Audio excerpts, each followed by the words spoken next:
In undertaking to expound before you a new and difficult science, I am fully aware of the peculiar difficulties under which both speaker and hearer labor. I must demand of you a certain amount of patience and goodwill, for what I have to bring to you will often sound strange, even fantastic, sometimes disagreeable, and not infrequently unconvincing. You will not be able to believe that such ideas could ever have forced themselves upon a man through the investigation of the human soul. I cannot promise you that you will at once grasp all the thoughts that are to be presented, for they are of a kind to which you are unaccustomed, and you will repeatedly be compelled to return to them in order to become familiar. Nor can I withhold from you that the field in which we are venturing is still imperfectly cultivated, full of obscurities, and scarcely to be surveyed in its entire scope. It is only after prolonged labor that it begins to yield a harvest of knowledge which justifies our toil. Yet since I must assume that you wish to learn what psychoanalysis is and how one arrives at it, I shall set forth the matter without reserve and with as little bias as possible. If you will follow me with attention and impartiality, we may hope to reach some understanding together. You will perhaps be surprised that a physician, occupied with the treatment of nervous maladies, should propose to lecture on dreams, slips of the tongue, and the little mishaps of daily life. Yet in truth it is precisely from these trifling and apparently unimportant phenomena that psychoanalysis first obtained the thread which led it into the labyrinth of the unconscious. When I began my medical practice, I found myself confronted by patients whose sufferings could not be explained by ordinary pathology. They complained of pains, paralysis, loss of function, yet the body revealed no organic lesion. It seemed as though some invisible factor, some hidden agency, were at work producing these disorders.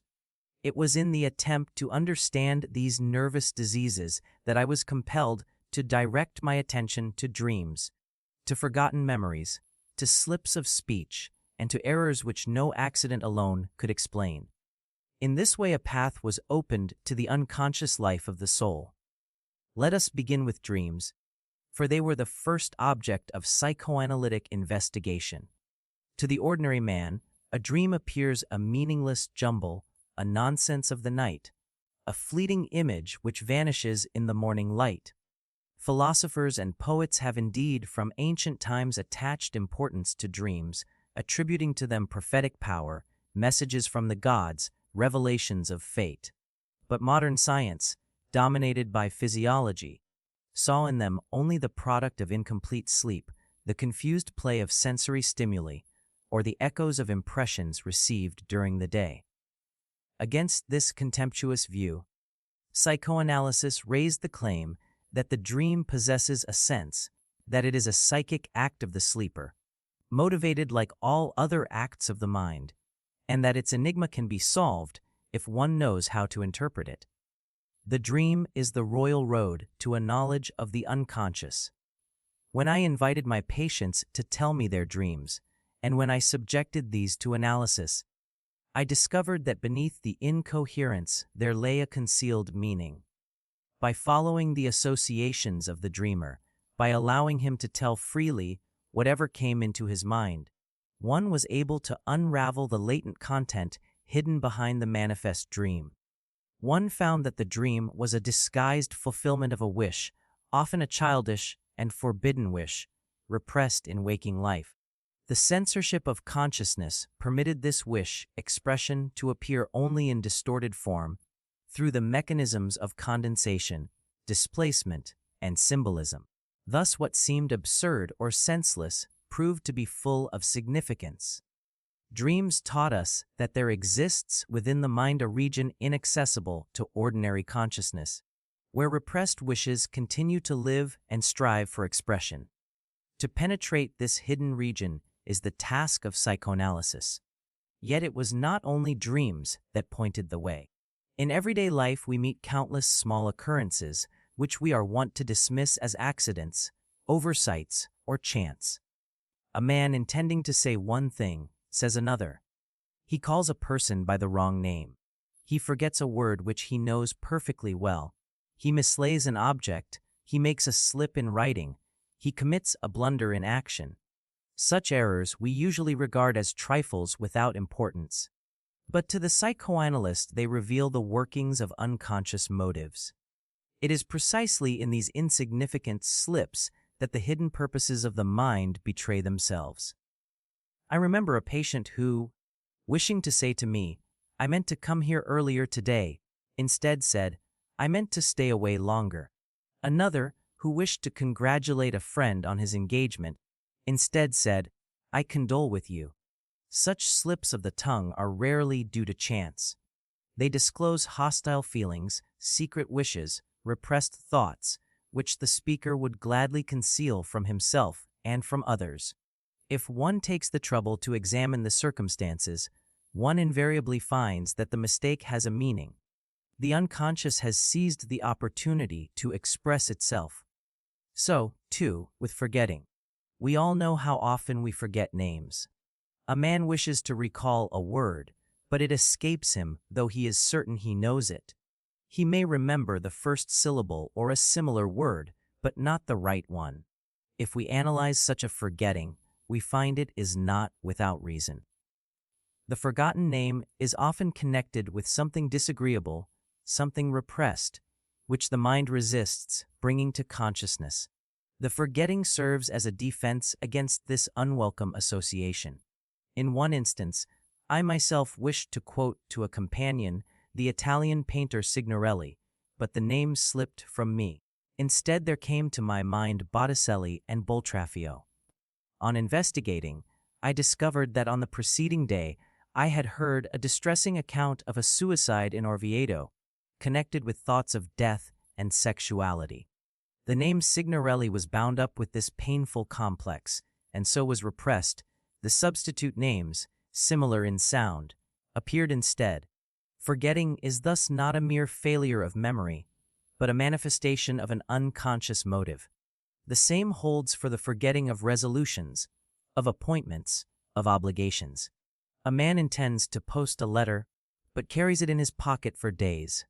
Another forgets to pay a debt, to return a borrowed book, to keep a promise. He excuses himself on the ground of absent-mindedness. Yet if one probes, one finds that the forgotten act was one which he did not really wish to perform, though he was not conscious of this reluctance. The unconscious availed itself of the opportunity to frustrate his intention. Thus the so-called accident reveals the secret will. We may extend this to errors of action, to those little awkwardnesses which befall us so frequently. One drops an object, tears a letter, breaks a piece of glass, loses a possession, stumbles, or knocks something over. We are accustomed to attribute such mishaps to clumsiness or to external chance. Psychoanalysis ventures the assertion that these, too, are full of meaning. They express motives which the individual does not acknowledge. The man who breaks a gift he has received may harbor resentment against the giver. The lady who loses a ring received from her betrothed may be expressing an unconscious doubt or unwillingness. In short, these trivial acts are symptomatic. They betray the hidden thoughts and feelings of the actor. You may object that such interpretations are forced, that accidents are accidents, and that it is fanciful to read into them an unconscious intention. But the evidence is overwhelming.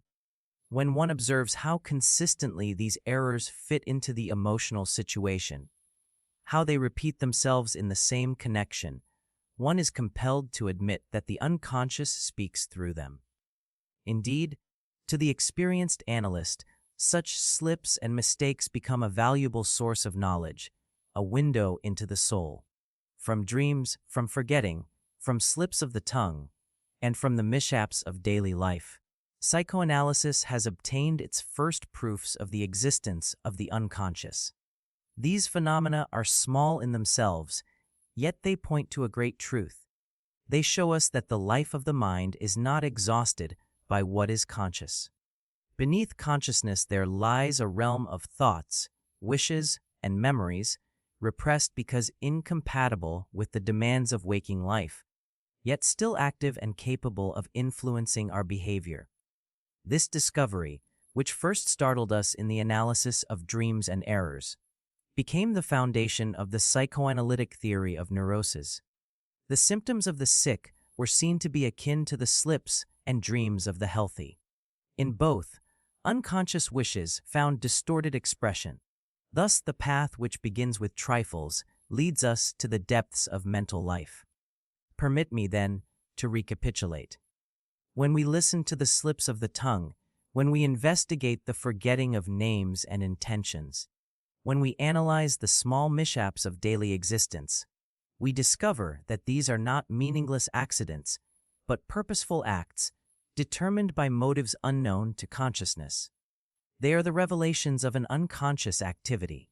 The dream, likewise, is not a chaos of images, but a psychical act with meaning, the fulfillment of a repressed wish. The same mechanisms, disguise, distortion, compromise, operate in both dream and slip, in symptom and in accident. By attending to these phenomena, we gain access to the hidden part of the mind. What was once dismissed as nonsense proves to be full of significance. Out of trifles we build the path to the unconscious. It is not easy for the layman to accept such views. He is inclined to protest that he surely knows what he intends, that he is master of his own thoughts and actions, and that his mistakes are mere chance. He resists the idea that unconscious forces direct him, for it wounds his pride and disturbs his feeling of autonomy. Yet psychoanalysis compels him to recognize that he is not master in his own house. The ego, which imagines itself sovereign, is beset by hidden motives which it does not control. The dream reveals to him his secret wishes, the slip betrays him, the accident unmasks him. Thus man must learn humility before the unconscious. This recognition is the first step in psychoanalysis. We begin with the small phenomena of everyday life, which are accessible to all, and we discover in them the operation of unconscious motives. We then extend this insight to the greater phenomena of neuroses and psychoses, and we find there the same mechanisms at work. From the study of trifles, we rise to the comprehension of the most profound disorders of the mind. What seemed at first insignificant becomes the clue to the most important truths. That is the path by which psychoanalysis proceeds. In conclusion, let me emphasize that in presenting these observations, I am not offering mere speculations, but results of careful investigation. Whoever takes the trouble to analyze his own dreams, slips, and errors, or those of his acquaintances, will soon convince himself of their significance. The material is inexhaustible, for no day passes without affording examples. Indeed, the more attentively one observes, the more one finds. Life itself offers us the confirmations, if we will only look. Thus I invite you to accompany me on this path into the hidden recesses of the mind, a path which begins with dreams and mistakes, but which leads us to a new conception of human nature. For in these phenomena, trifling though they seem, there speaks the unconscious, that part of the soul which has hitherto remained concealed, but which now demands recognition. It is to the unveiling of this unconscious that psychoanalysis devotes itself, and it is from these humble beginnings that it has drawn its greatest strength. When I undertook the investigation of dreams, I found myself confronted with a problem which had perplexed mankind since the earliest times. Dreams had been regarded as divine messages, as prophecies, as confused nonsense, as physiological byproducts of sleep. Each age explained them according to its own preconceptions, yet none had succeeded in discovering their true nature. I approached the matter not with the expectation of solving at once so ancient a riddle, but with the intention of applying to dreams the same method which had already proven fruitful in the treatment of neurotic symptoms, namely the method of free association. By inviting the dreamer to say without reservation whatever came to his mind in connection with the elements of his dream, one could penetrate behind the apparent confusion to a concealed order. Thus the method of analyzing dreams was discovered. Permit me to illustrate. A patient related a dream. She was at a festive dinner, and upon the table there stood a dish of strawberries, but when she reached for them they had vanished. If one were to take the dream as it stands, it seems trivial, devoid of sense. But when I requested her to tell me freely what occurred to her in connection with strawberries, she recalled that, as a child, she had been denied this fruit because of a rash.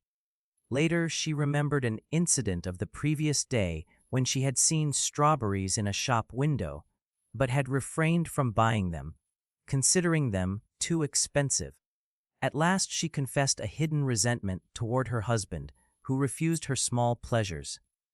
The dream, therefore, was the disguised expression of a wish for enjoyment, restrained in waking life, but fulfilled in imagination.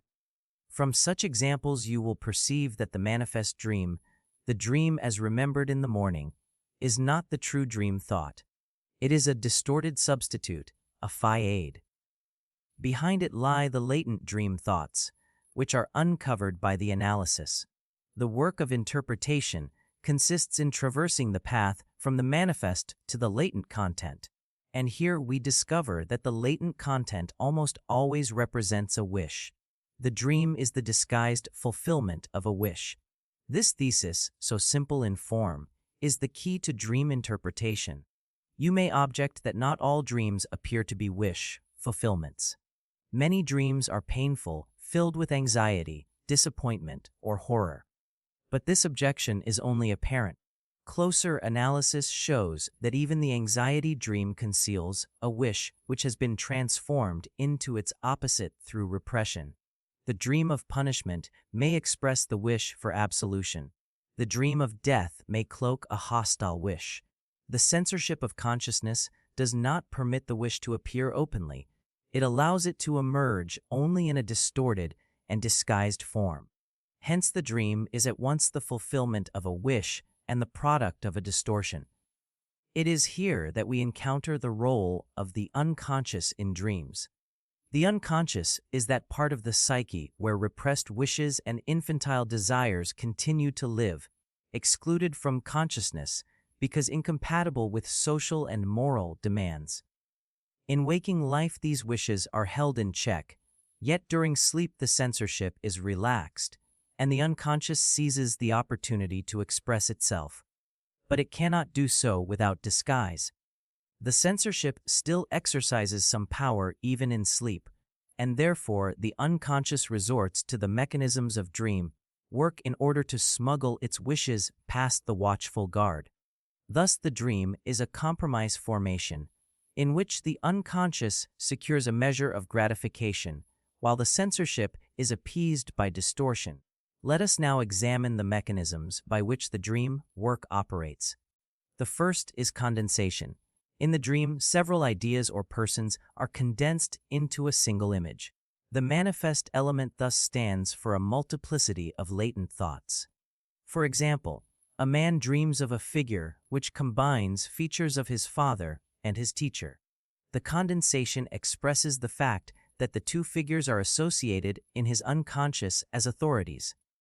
The dream is thus economical. It compresses many thoughts into a single representation. The second mechanism is displacement. In the dream, the psychic accent is shifted from an important idea to a trivial one, so that the manifest content appears strange or meaningless.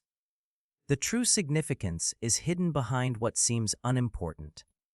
For instance, a patient dreamed of losing a button from his coat.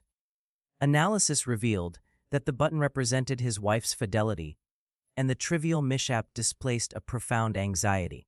By such displacements, the unconscious disguises its wishes and avoids censorship. A third mechanism is symbolism. Certain objects and actions in dreams regularly symbolize sexual wishes, often of infantile origin. Long, pointed objects symbolize the male organ, hollow receptacles the female. Journeys and climbing often represent sexual intercourse. The symbolism of dreams is in part universal, in part individual, derived from personal experience. It is by attending to these symbols, as well as to the associations of the dreamer, that we unravel the meaning of the dream. These mechanisms together, condensation, displacement, symbolism, together with considerations of representation and of secondary elaboration, constitute the work of the dream. The result is the manifest dream, which conceals under a mask the latent wish. The task of psychoanalysis is to remove the mask and to restore the hidden thought. When we do so, we discover that the unconscious is the true dreamer, that the dream is the expression of the unconscious life of the soul. An especially important source of dreams lies in childhood memories. Many dreams, when analyzed, lead back to scenes from early life. The wish that animates the dream is often an infantile wish, repressed but not destroyed. For example, an adult may dream of being embraced by his mother or of the death of his father. Such dreams reveal the persistence of childish feelings of love and hostility, which in waking life have been overcome or transformed, but in the unconscious continue unchanged. The Oedipus complex, the child's ambivalent relation to the parents, finds frequent expression in dreams. Indeed, it may be said that in dreams the child persists within the adult. The infantile desires which once dominated the psyche return in disguised form. Even when the dream appears to refer to recent events, analysis shows that it is linked to childhood memories.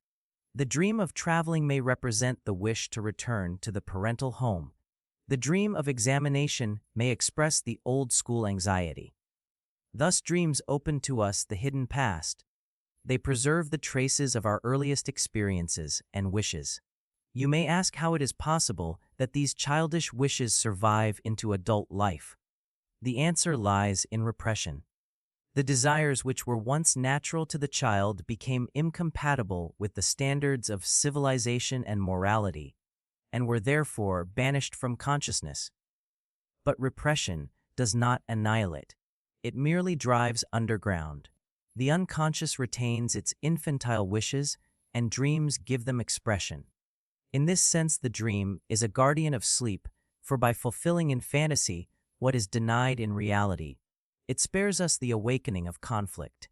It is, however, not always easy to recognize the fulfillment of the wish.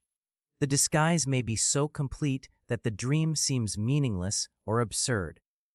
Only the method of analysis, which follows the associations of the dreamer, can restore the hidden meaning.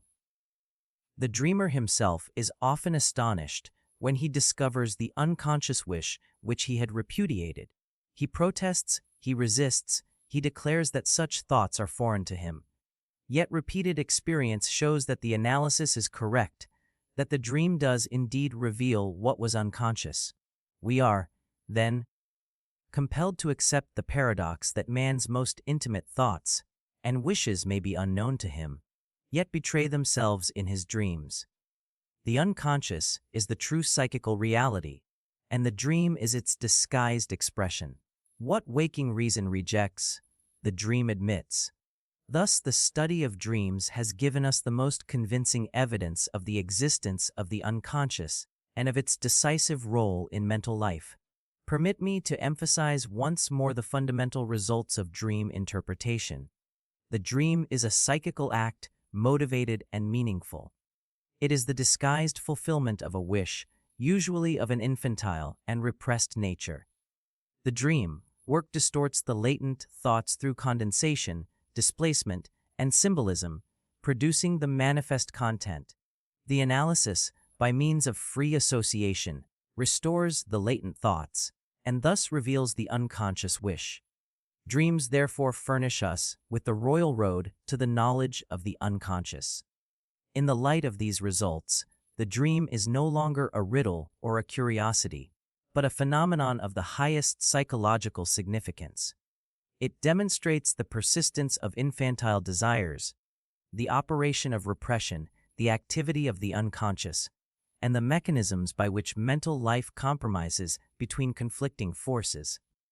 It shows us that the psyche is not unitary, but divided between conscious and unconscious, between the demands of reality and the persistence of desire.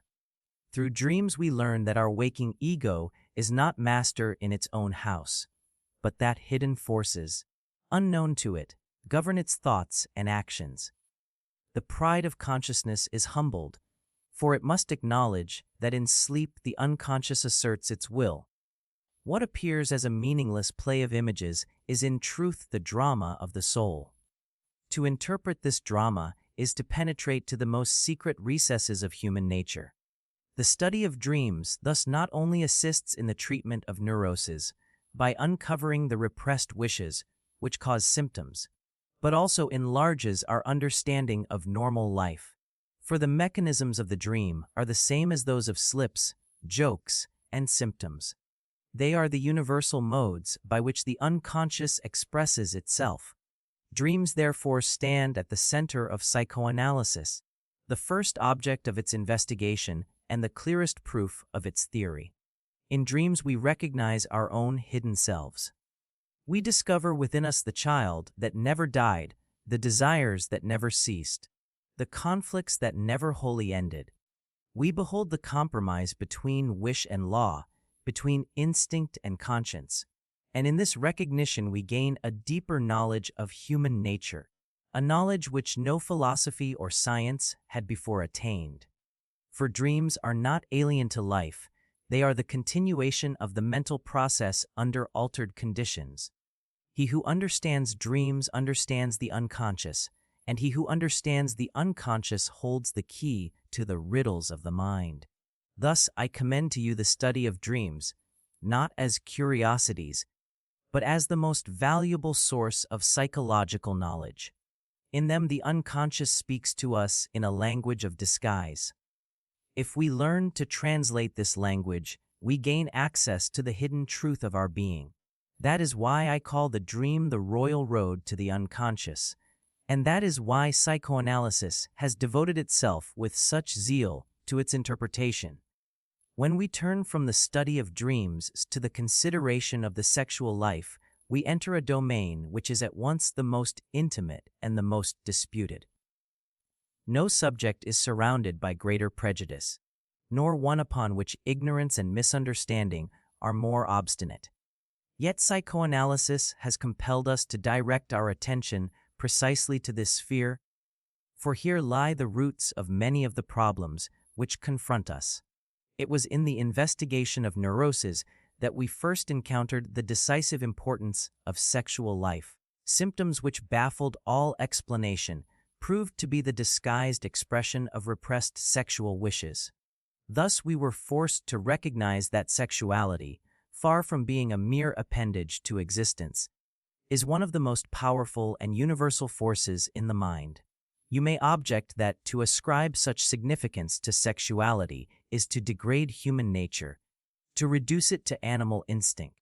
But this objection arises from a misunderstanding, for what psychoanalysis calls sexuality is not confined to the act of reproduction. It embraces all the manifestations of the erotic drive, all the tendencies to pleasure connected with the body. To restrict sexuality to the function of procreation is to mutilate it. We must learn to see in it a far broader and more pervasive energy, which from the earliest childhood animates the life of the psyche. The first and most surprising discovery of psychoanalysis in this field is that there exists such a thing as infantile sexuality. The prevailing opinion regards the child as innocent, free from sexual desires until the age of puberty, when the instinct awakens in order to fulfill its natural purpose. This opinion, though flattering to our sentiment, is false. Careful observation reveals that sexual manifestations are present from the beginning of life, though in forms which differ from those of maturity. The infant seeks pleasure in sucking, in touching, in movement, and these activities are accompanied by a satisfaction which is unmistakably sexual in nature. What is later concentrated upon the genitals is in childhood diffused over the whole body. The child is, as we may say, polymorphously perverse. He derives pleasure from many sources, indifferent to the final aim. This infantile sexuality passes through definite stages of development, corresponding to the predominance of certain erogenous zones. At first, the oral stage, the mouth, is the chief source of pleasure, and sucking is the prototype of all later sexual satisfaction. Then the anal stage, the retention and expulsion of the bowel contents, furnish delight, and the struggles between the impulse to retain and the impulse to give up foreshadow later conflicts. Finally, the phallic stage, the genitals become the center of interest, though the sexual differences are not yet fully appreciated.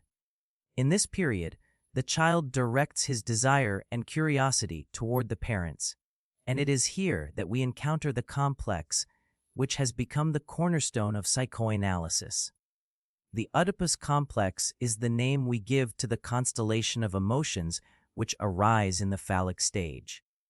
The boy feels an intense attachment to the mother, accompanied by jealousy of the father, whom he regards as rival.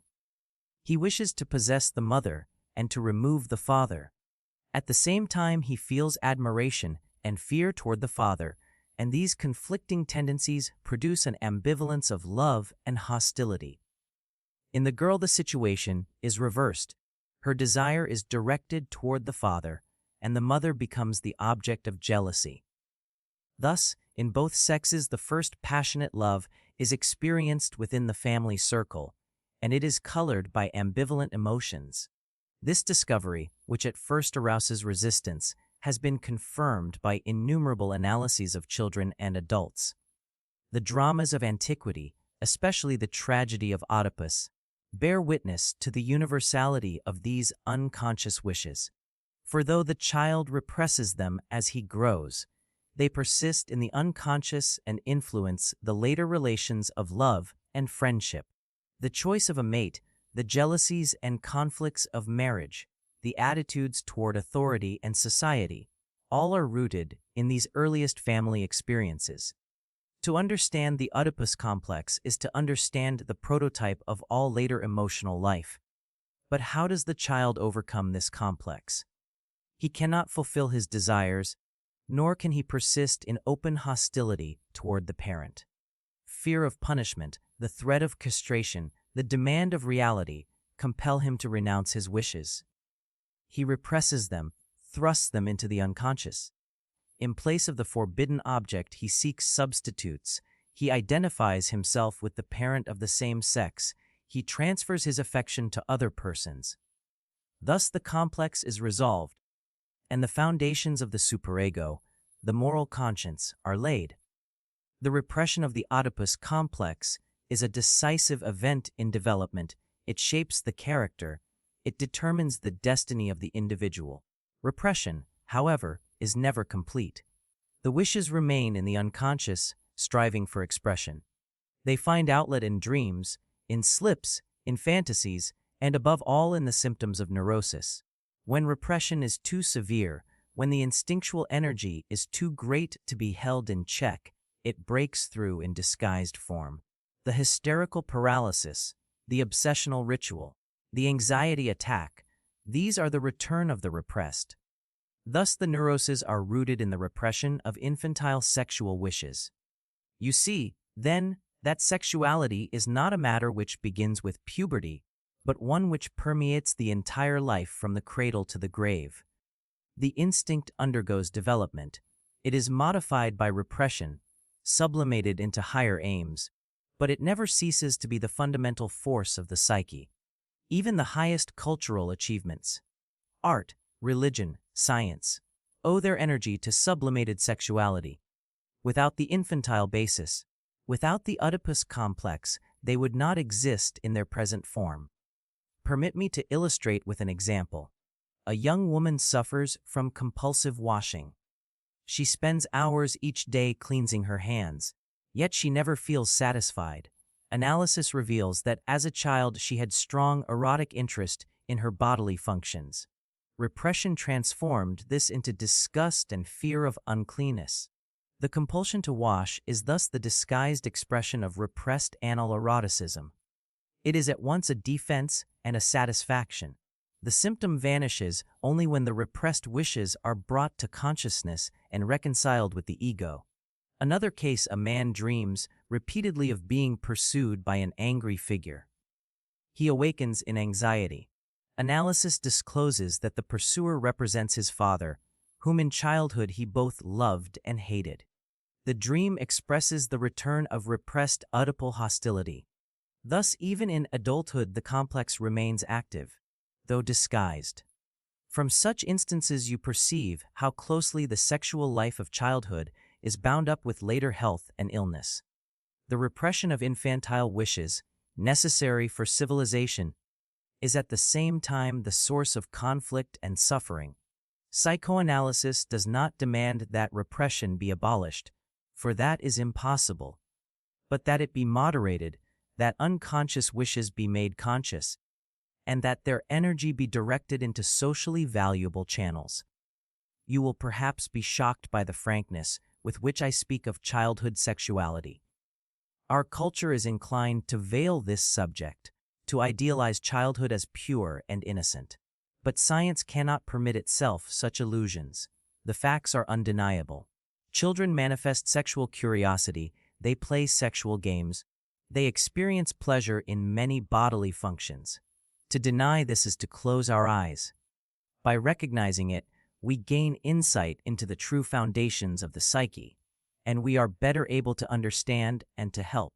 Moreover, it must not be supposed that the acknowledgement of infantile sexuality degrades human nature.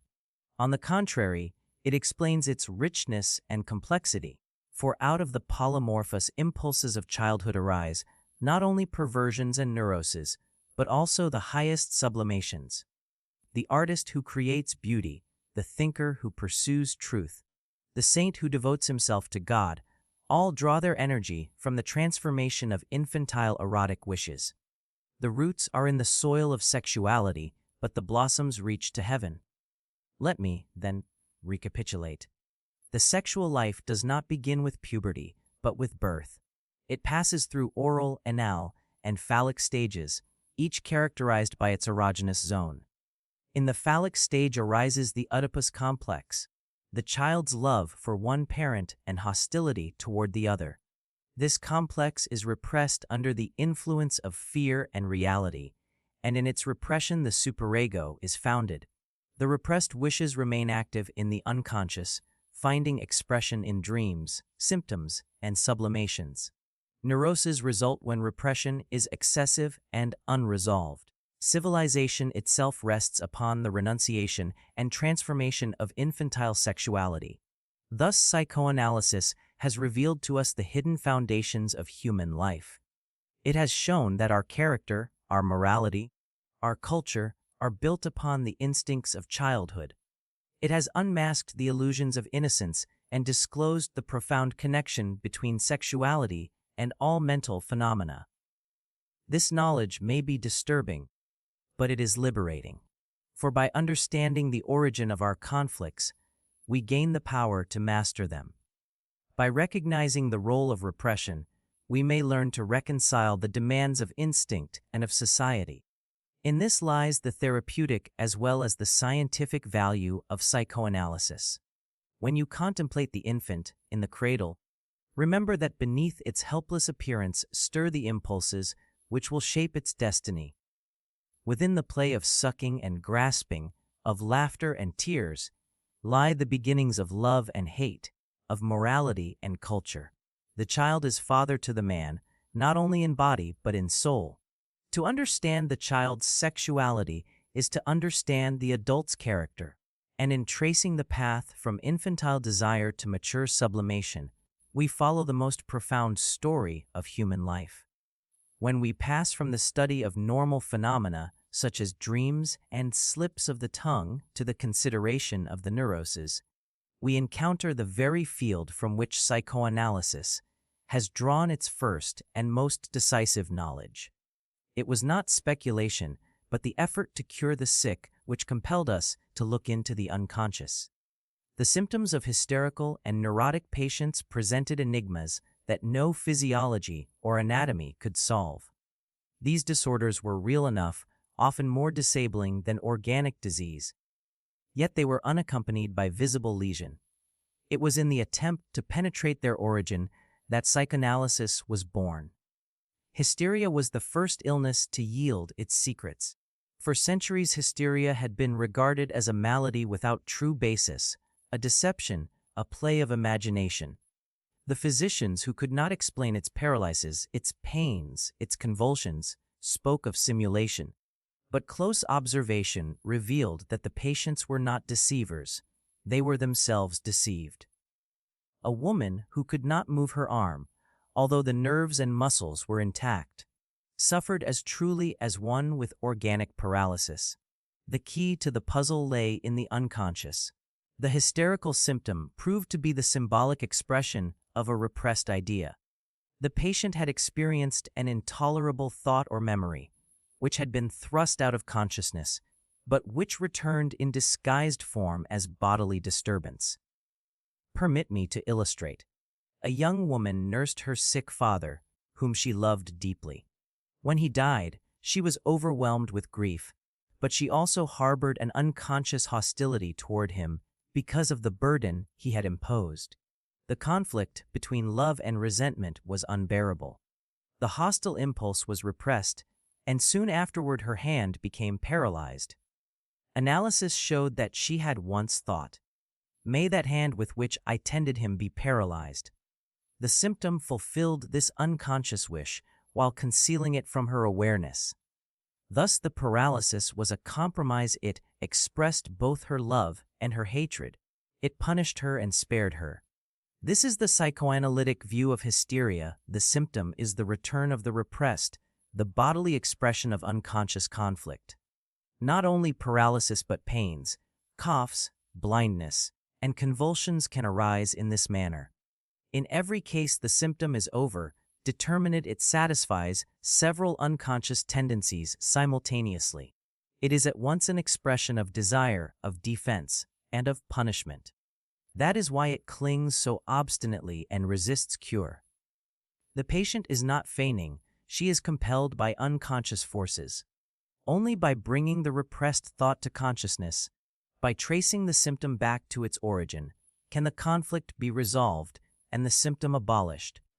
If hysteria revealed the power of repression, obsessional neurosis showed us the intricate workings of defense and compromise. In this disorder, the patient is tormented by thoughts which he recognizes as absurd, yet which he cannot dismiss. He performs rituals which he knows to be meaningless, yet which he feels compelled to repeat.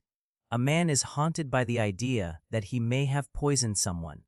To relieve his anxiety, he washes his hands endlessly or avoids touching objects.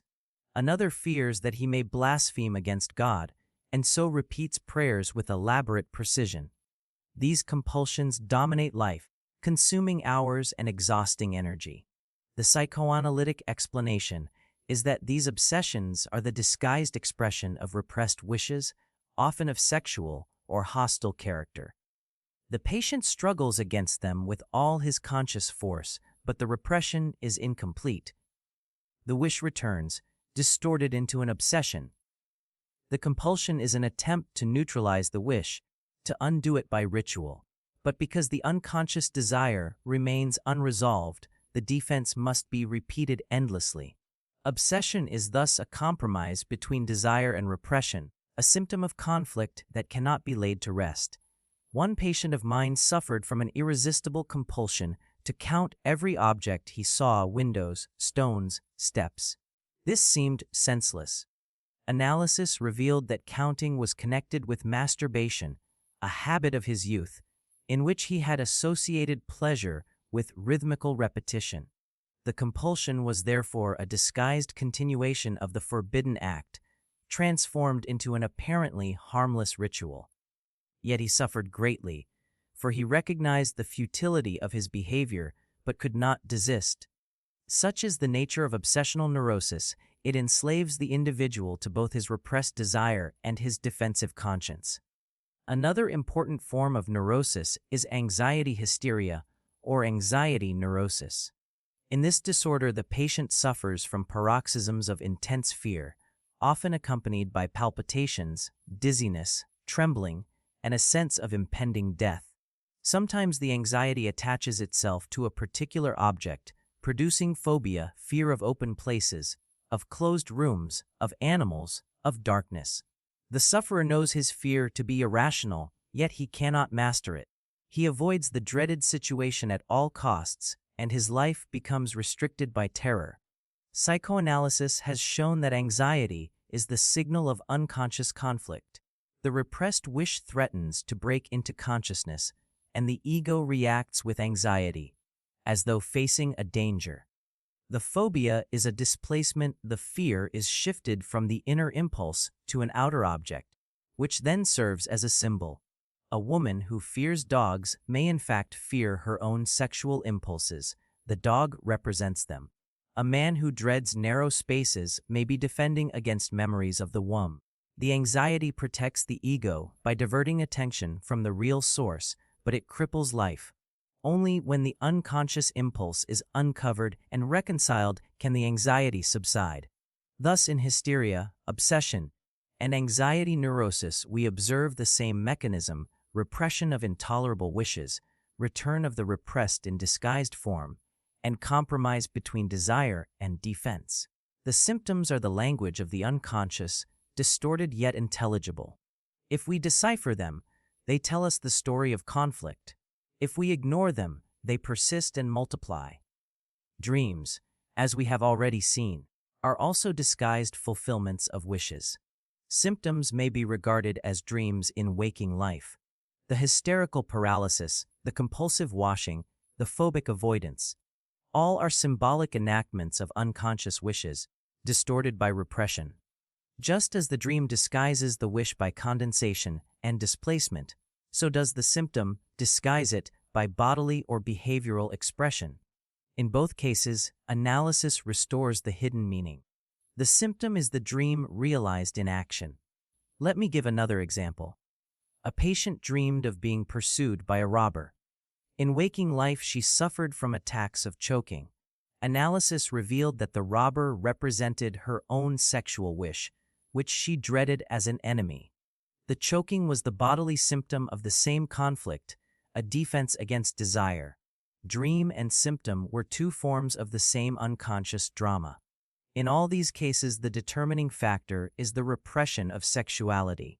The hysterical paralysis symbolizes forbidden love. The obsessional ritual is a substitute for repressed desire. The anxiety phobia is the fear of instinct. Sexuality in its broad sense, embracing love, hatred, desire, and jealousy, lies at the root of the neuroses. The patient is torn between instinct and conscience, between wish and law. Unable to reconcile them, he represses the wish, but the repression is incomplete. The result is compromise, the symptom.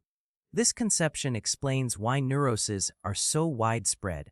Every human being must renounce infantile wishes, must repress desires that are incompatible with civilization. Most succeed in sublimating or controlling them, but some fail, and the burden of repression becomes too great. The energy of the instinct, denied its proper outlet, finds expression in distorted form. Thus, neuroses are the price we pay for civilization. They are not foreign to life, but its inevitable accompaniment. You may ask whether this doctrine does not exaggerate the role of sexuality. But repeated analysis leaves no doubt. Whether the symptom be paralysis, obsession, or phobia, its roots lead back to infantile sexual wishes and their repression. The variations of neurosis are but variations of this fundamental conflict. We may say, then, that the theory of neuroses is the theory of repression, and that repression is primarily of sexuality. The therapeutic task is therefore to undo repression, to make the unconscious conscious, to reconcile the ego with its own desires. This is achieved not by persuasion or suggestion, but by analysis, by tracing the symptom back to its origin, by bringing the repressed thought into the light of awareness. When the patient understands the hidden meaning of his symptom and relives the forgotten conflict, the compulsion loses its power. The symptom is dissolved because the compromise is no longer needed. In its place, there arises the possibility of sublimation, of directing the instinctual energy into higher channels. Thus, the study of neuroses confirms and extends what we have learned from dreams and slips of the tongue. It shows us that unconscious wishes dominate mental life, that repression is the central mechanism, that symptoms are disguised expressions of conflict. It teaches us that man is not master of his psyche, but is driven by forces of which he is unaware. Yet it also offers hope by recognizing these forces. By facing them, he may gain freedom. Permit me to summarize. Hysteria reveals the conversion of repressed ideas into bodily symptoms. Obsessional neurosis shows the compromise between wish and defense in the form of compulsive thoughts and rituals. Anxiety neurosis demonstrates the displacement of inner conflict onto outer objects, producing phobias. Dreams and symptoms alike are expressions of unconscious wishes, distorted by repression. The theory of neuroses is therefore the theory of unconscious conflict, above all the conflict between infantile sexuality and the demands of reality. From this standpoint, we understand neuroses not as meaningless disturbances, but as meaningful productions of the mind, interpretable and curable. They are at once the suffering of the patient and the revelation of the unconscious. By analyzing them, we uncover the hidden story of desire and repression. And in so doing, we gain not only therapeutic success, but also profound insight into the structure of the psyche. The study of psychoanalysis would remain incomplete if we did not consider the method by which it seeks to attain its knowledge and its therapeutic results. For the investigation of the unconscious is no simple matter. The unconscious, by its very nature, resists exposure, it conceals itself, it disguises its contents, it defends against intrusion. If we wish to draw it forth, we must employ a special technique. It is this technique which I shall now describe to you, and which has been developed through long years of practice and reflection. The first principle of psychoanalysis is free association. We ask the patient to relate whatever comes into his mind without selection or censorship, no matter how trivial, irrelevant, or disagreeable it may appear. He must renounce the ordinary control over his speech and allow his thoughts to follow their own course. At first this seems strange and even impossible, for we are accustomed to guiding our utterances by logic and propriety. But if the patient perseveres, unexpected ideas emerge, and the hidden connections of thought reveal themselves. What seems incoherent proves to be the expression of unconscious association. The rule of free association is the gateway to the unconscious. Permit me to illustrate. A patient suffering from obsession is asked to relate his thoughts.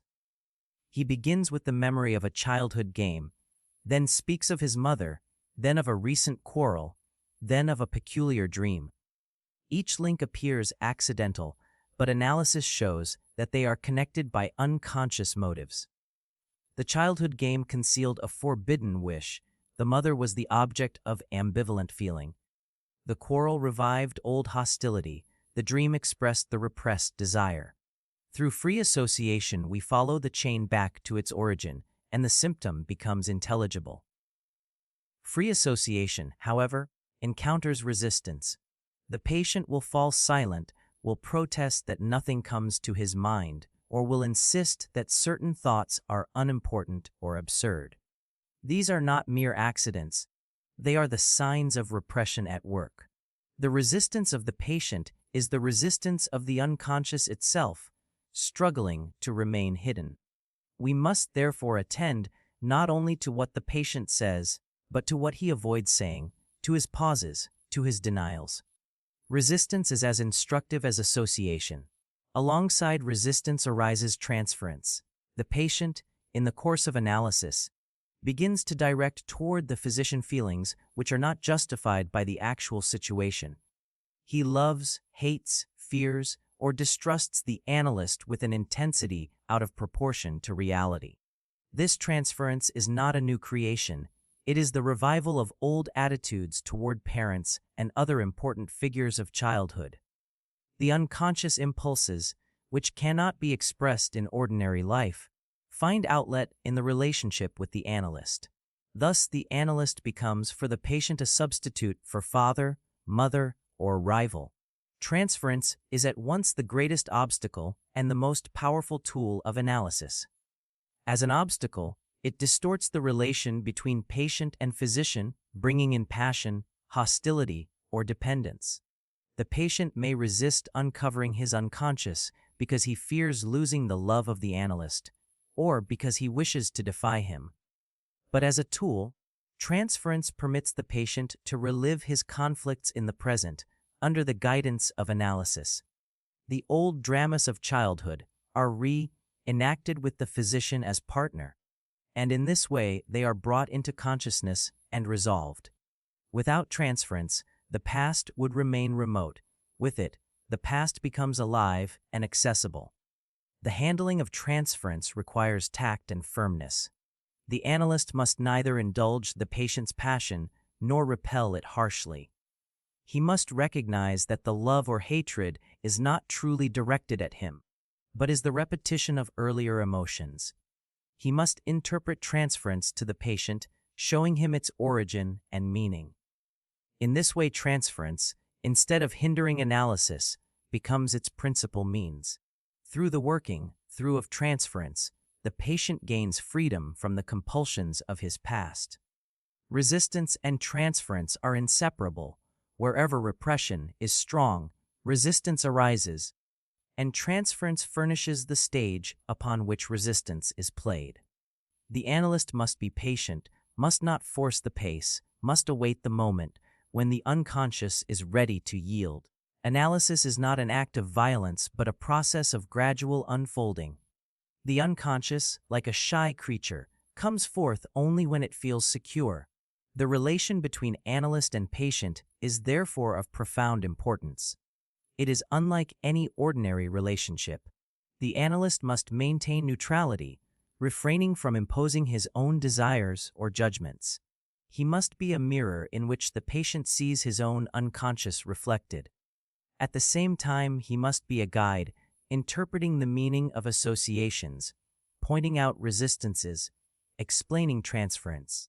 He must combine detachment with sympathy, firmness with understanding. Only thus can the patient venture to reveal what he has long concealed and to face what he has long feared. This relation is not one of suggestion in the old sense.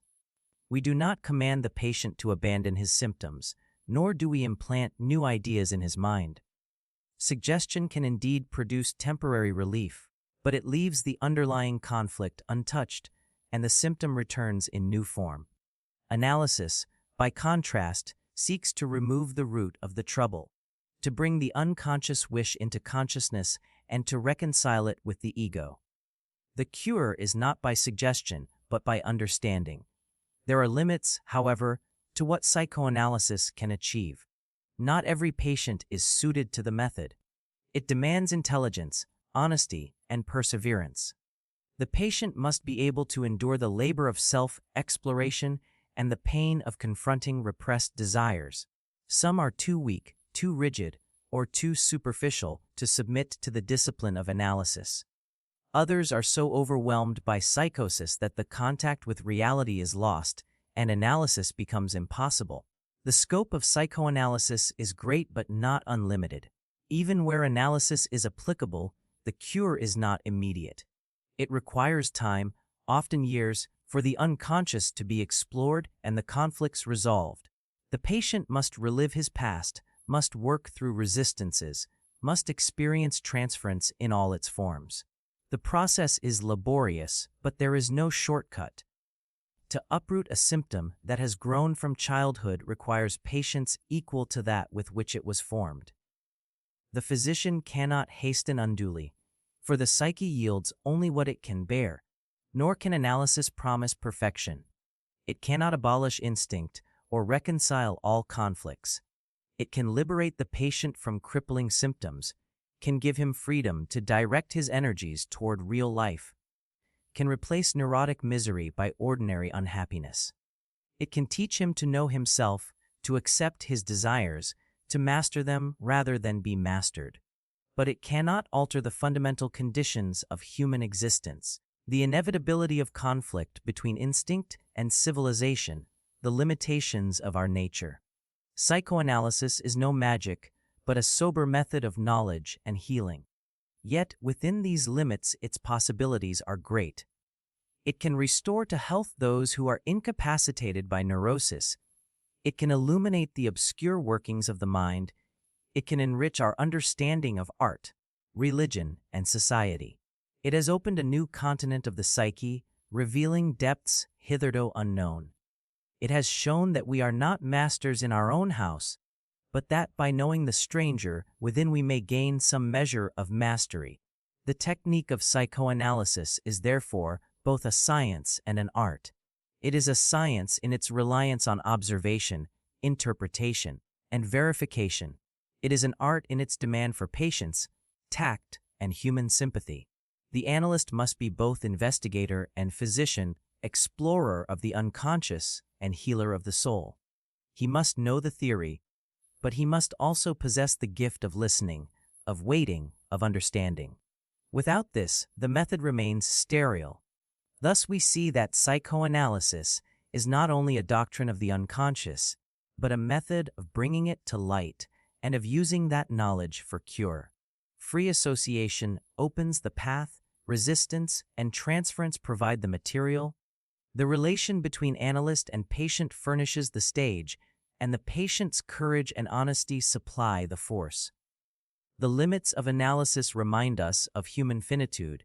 Its possibilities inspire us with hope. In this balance lies its truth.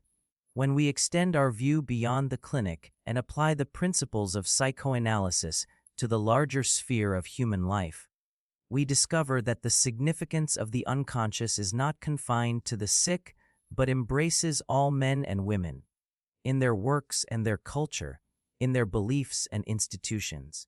The same forces which we have traced in the neurotic, the same mechanisms of repression, displacement, and symbolization operate as well in the poet and the artist, in the philosopher and the statesman, in the believer and the skeptic. What was first revealed to us in pathology proves to be the key to understanding normal creation and collective life. Art has always been recognized as the realm in which the imagination gives shape to desires, fears, and longings. The artist, like the dreamer, fashions symbols of unconscious wishes. But unlike the neurotic, who is enslaved by his symptom, the artist masters his material, transforms his conflict into beauty. The tragic poet, for example, gives voice to forbidden impulses of love and hatred, but he presents them in such form that the spectator may experience them with exaltation rather than guilt. The drama of Oedipus reveals to us the fate of unconscious family desire, yet it elevates the audience through recognition and catharsis.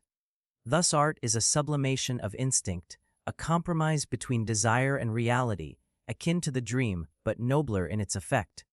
Religion, too, when viewed through psychoanalysis, appears as the collective creation of humanity's unconscious wishes. The figure of the Father, revered and feared, is projected into heaven as God.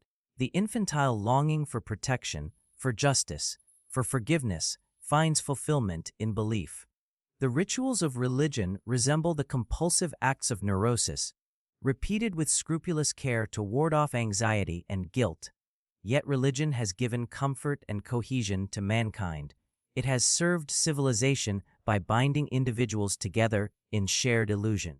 Whether we praise or criticize it, we must recognize in it the expression of repressed desires and the return of infantile dependence.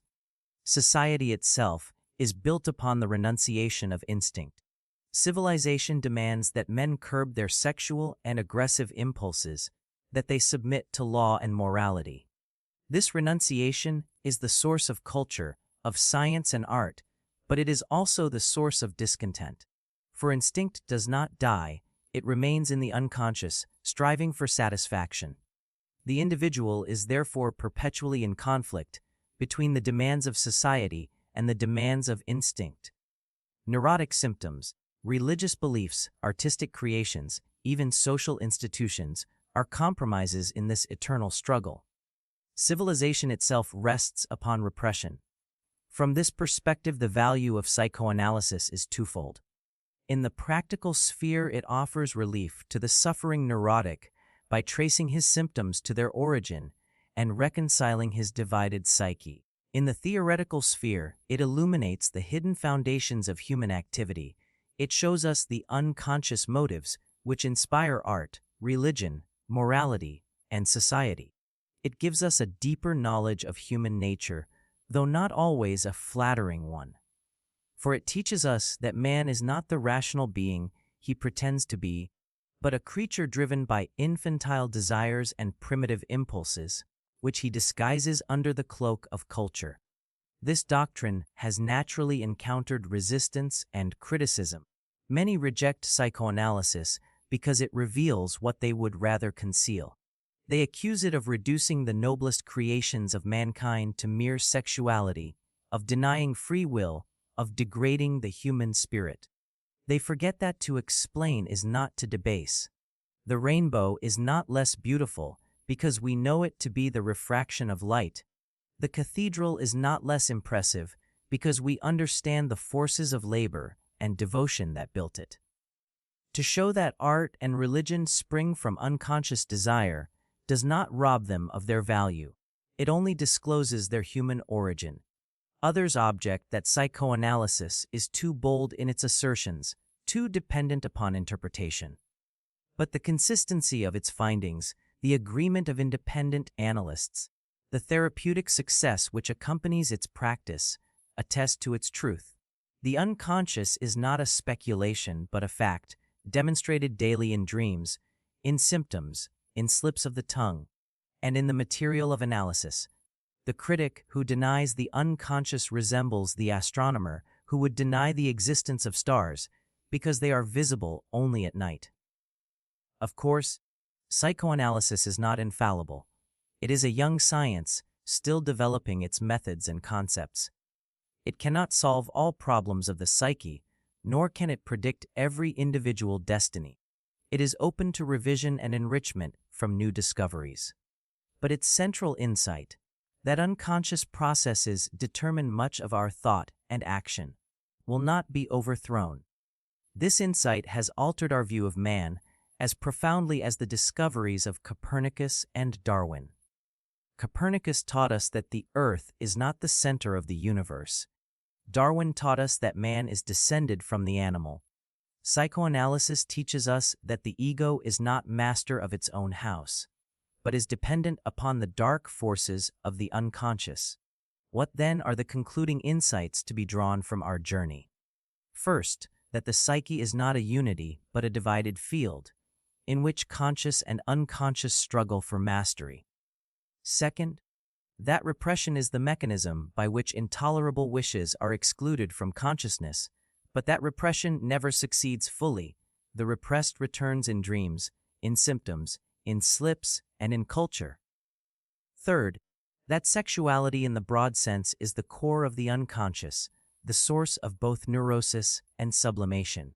Fourth, that the techniques of analysis, through free association, resistance, and transference, can uncover the hidden truth and liberate the patient.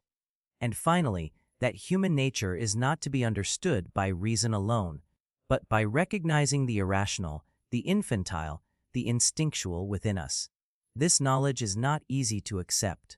It wounds our pride, as did the discoveries of Copernicus and Darwin. We wish to think ourselves rational, autonomous, noble. Psychoanalysis shows us to be driven, dependent, divided. Yet in this very recognition lies our possibility of freedom. For to know our unconscious is to gain some power over it. To face our desires is to cease being their slave. The truth may be disquieting, but it is liberating. The ultimate lesson of psychoanalysis is therefore both modest and profound. We cannot abolish conflict, we cannot eradicate desire, we cannot make man wholly rational.